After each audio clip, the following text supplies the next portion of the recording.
Simone de Beauvoir is in fact applicable still to video games today, even though she was writing in the 40s and 50s.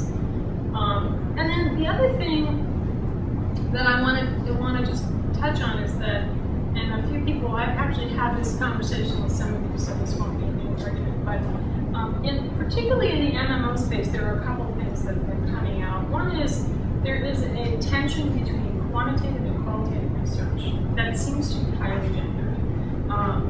I have had a number of conversations, I've been in a number of situations where qualitative research is marginalized, considered called unscientific. My work is referred to as anecdotal. I know I spent 18 months immersed in a culture, but I found everything they said hardly anecdotal. Whereas numbers are somehow objective. Someone mentioned this earlier. I was going to read my say, numbers are not objective. They're not. I actually have embarked over the last year on working in collaboration with quantitative researcher, which has only cemented my concerns. So I think that, and if you look at who's doing which kind of research, what you discover is that actually a high percentage of people doing qualitative research happen to be women, and a high percentage of the quantitative researchers happen to be men. So whether or not that has a gender substrate remains to be seen, but I think it's definitely a problem and an issue. And then the other thing I wanted to talk about is virtual worlds, which is an area that I've done a lot of research on. They tend to exist outside the main video game discourse. I've actually had people at Inaugural come up to me and say, virtual worlds aren't games, you should be talking about them DRO, which is absurd, of course. The Game Developers Association has traditionally completely ignored the rise of virtual worlds. They have had a few panels on them which were sort of frighteningly backward. But what's interesting to me about that is that in my research, which has been extremely extensive at this point, what I'm finding is that the gender makeup in social virtual worlds or data virtual worlds is about 50-50. It seems to be consistent across all the different ones that I've worked in. I've worked in several different environments. I'm actually doing a huge, massive survey right now because I want some quantitative data to back this up. The other thing I've noticed is that they're tending to skew higher in age. So it's bad enough being a woman, but then being an older woman puts you in even a more marginalized position. But why is this important? Well, women actually, by and large, in virtual worlds spend more money than men. They buy clothes, they buy furniture, the whole decorating thing. I mean, everybody makes fun of this, but it's actually a very lucrative business. Also, in most virtual worlds, creating things is very expensive. So if you want to make things, you either have to buy land or you have to pay auction fees or do other things. And so from a purely economic perspective, and the best example I can give of this is I helped consult with Sony on the redesign of PlayStation Home. I don't know if anyone's been in there in the last 3 or 4 months since they opened the whole master plan and redesigned all of the spaces. And I kept telling them, I read on the forum when I started working with them on the player subject, PlayStation Home was a sexual harassment simulator, which I thought was hilarious, which is true.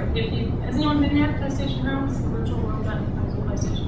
If you have a female avatar and you log in, you can literally count like to 10, and someone will come and harass you in some way. And muting is a problem because, we mute people, everyone else can hear what they say but you, which is actually even worse. I want to know. Yes. Yeah, so, well, they don't actually have that at home. They only have, I can't hear you talking about me, trash or whatever. That was very interesting because as I said to them, you should really try to make this a more female-friendly environment, and I even proposed some very simple software features that would actually present any kind of physical harassment, which was, I'll just tell you what it is, because it's actually kind of clever how someone will take it on. Basically, an invisible attachment that would create a body perimeter so that people can't get within a certain distance of you, that you can turn on and off as you like. So if someone comes and puts a nail down and put their face in your wearing, which is a very common form of harassment, you can just put a button and they can't get past a certain point. Very easy. They wouldn't do it. Probably would take 3 hours for them because we don't really look in here. Is there a way that you can also zap them so they can disappear? PlayStation Home doesn't have any weapons in the actual social part. But anyway, so I try to explain to them that if they wanted to sell virtual items, they really need to have more female players kind of thing in here. So that's my story. I'm sticking with it. It's giving us a time of discussion and yeah.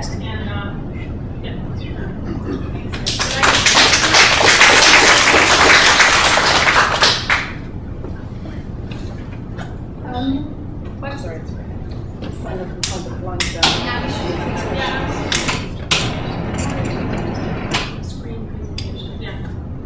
What did you specifically mean earlier when you said, if you're a professor, don't bother submitting to the IGF?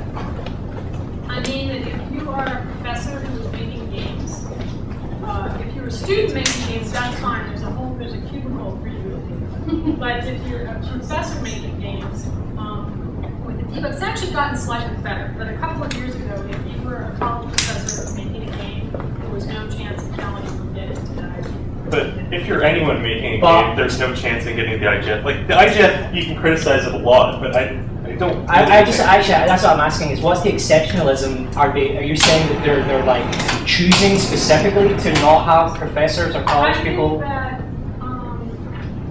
think that it's sort of, there's a certain social status thing in the indie scene about what a person is, which has nothing to do with it. It's kind of like having, a profile, which is you have to be undergraduate, can't be an academic at all, and if you're doing anything with grants, then you probably aren't really in, stuff like that. So there's kind of a checklist, and I think when people look at games, and there's been a couple of cases where actually the IGF people have, I can't give specifics, but IGF people have come back to academics whose games have been at other festivals and tried to essentially get them in after they were rejected through various machinations and failed because the people were like, anyway, yes, you're going to continue? I would be happy to talk to you afterwards. I don't think, if you're not allowed to talk specifics in front of the audience. No, I can't. I couldn't tell you after either, but I'm just saying, I mean, we have been some exceptions. I think Dear Esther got into the IGF eventually, but it's just a question of... Didn't Ian Bogo's game get in, the Atari game, a year or two ago? Yes. So there's a few exceptions. But, I mean, I know hundreds of people that have submitted to the IGF. I mean, I realize this is anecdotal, but I have a lot of criticism for the IGF, and you're right, like there absolutely is a thing, but I don't think at any point, and like, I really disagree that there's an explicit anti,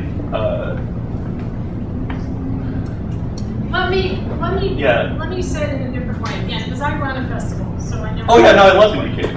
So, the way it works, it's all about the jurors, right? If you run a festival, it's, again, objective, but who you pick as the jury is not objective.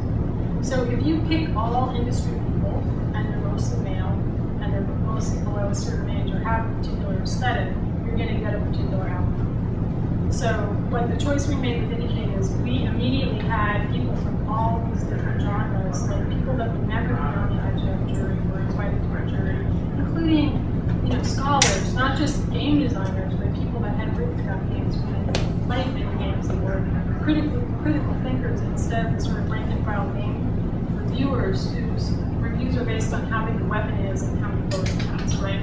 So we're trying to diversify the sensibility by diversifying jury, and therefore.